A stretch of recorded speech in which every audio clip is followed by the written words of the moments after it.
चुनाव प्रचार को गति देते हुए कांग्रेस प्रत्याशियों ने धुआंधार प्रचार करते हुए सारी ताकत लगा दी है। नुक्कड़ सभा, जनसभा और जनसंपर्क का दौर चल रहा है। स्टार प्रचारकों का भी आगमन हो रहा है, जो प्रत्याशियों की जीत के लिए जनता से आशीर्वाद मांग रहे हैं। लांजी विधानसभा से कांग्रेस प्रत्याशी हिना कांवरे अपने विधानसभा क्षेत्र के साथ ही जिले की अन्य विधानसभाओं में पहुंचकर कांग्रेस कार्यकर्ताओं में ऊर्जा का संचार कर रही हैं और जनसभाओं में भी हिस्सा ले रही हैं।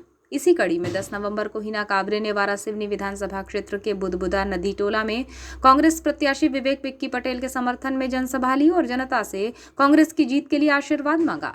जनसभा में हिना ने प्रतिद्वंदी भाजपा प्रत्याशी प्रदीप जायसवाल और भारतीय जनता पार्टी पर भी तीखा प्रहार किया। उन्होंने कहा कि भाजपा मेहनत करने वाले गरीबों को रुपये नहीं दे रही है।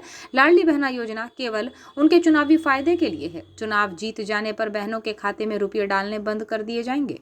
कांग्रेस सरकार के वचन को गिनाते हुए उन्होंने सरकारी स्कूलों में बेहतर शिक्षा, स्वास्थ्य लाने की बात कही, जिसमें बताया गया कि कमलनाथ जी ने वादा किया है कि प्रदेश में सरकार बनी तो पहली कक्षा से 8वीं कक्षा तक के बच्चों को 500 रुपये दिए जाएंगे। इसी तरह 8वीं से 10वीं कक्षा के छात्रों को 1000 और 10वीं और 12वीं के बच्चों को 1500 रुपये दिए जाएंगे। उन्होंने बताया कि किसानों को उनकी फसल का ठीक दाम मिलेगा और समर्थन मूल्य पर धान की खरीदी 2500 रुपये प्रति क्विंटल के भाव से की जाएगी। हिना ने अपने भाषण में भाजपा प्रत्याशी प्रदीप जायसवाल को लेकर कहा कि लांजी में अपने समाज के लोगों को जायसवाल जी फोन करते हैं और कह रहे हैं कि हिना कांवरे नहीं जीतनी चाहिए। मैं उनसे कहना चाहती हूं कि मैं तो अपने कांग्रेस प्रत्याशियों का प्रचार करने के लिए विधानसभा क्षेत्रों में जा रही हूं। जायसवाल जी, आप भी लांजी आ जाइए और भाजपा प्रत्याशी का प्रचार कीजिए। हिना ने कहा कि प्रदीप जायसवाल को डर लगता है कि मरार समाज वारासिवनी में कहीं भाजपा को हरा ना दे, इसलिए फोन पर राजनीति कर रहे हैं। वारासिवनी के बुदबुदा नदी टोला में हुई इस जनसभा को सुनने के लिए बड़ी संख्या में लोगों की मौजूदगी रही।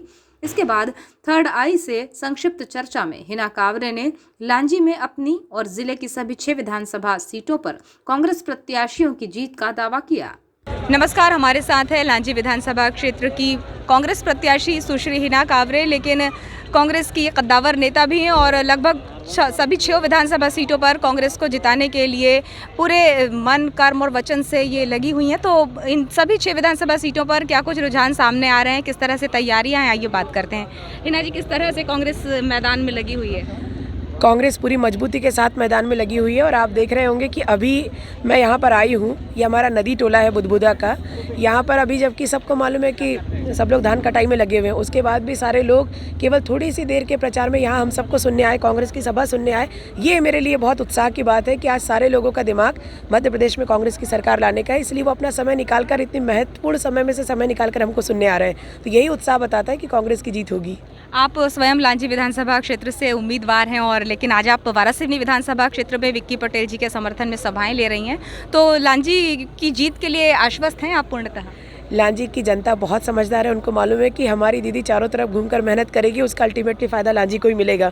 जिस दिन कांग्रेस की सरकार आएगी उस दिन निश्चित रूप से लांजी की जो हमारी जनता है उसका एक महत्वपूर्ण जवाबदारी मिलेगी। इस बात को वो सोच में रखकर ही सबने मुझे फ्री कर दिया है। मुझे बिल्कुल भी चिंता नहीं है लांजी के चुनाव की। उन्होंने तो अभी 50 पार का नारा देना शुरू कर दिया है। तो मैं तो बहुत निश्चिंत हूँ लांजी की तरफ से। मुझे भरोसा है वहाँ की जनता पर, क्योंकि पिछली 2 चुनाव से लगातार शानदार वोट मुझे मिल रहे हैं। पहली बार मैंने लड़ा तो मुझे 80,000 वोट मिले, फिर 91,000 वोट मिले 2018 में, और अब 1.25 लाख का टारगेट लेकर हमारी जनता काम कर रही है, हमारे कार्यकर्ता काम कर रहे हैं। और उन्होंने ही मुझे परमिशन दिया कि आप सभी जगह जाओ जहाँ जहाँ आपको बुलाया जा रहा है। बालाघाट और कटंगी में किस तरह का माहौल आप देख रहे हैं, क्योंकि दोनों ही प्रत्याशी जो हैं वो हिना दीदी की पसंद के हैं और उन्हें कांग्रेस में लाने में आपका बहुत बड़ा योगदान रहा, तो वहाँ किस तरह का समीकरण देख रहे हैं? देखिए, दोनों प्रत्याशी जो हैं वो हिना कांवरे की पसंद है, ऐसा तो हाँ है मेरी पसंद, लेकिन पहली पसंद वो पब्लिक की है और कांग्रेस में उनका आने का निर्णय भी पब्लिक की ही इच्छा पर डिपेंड था।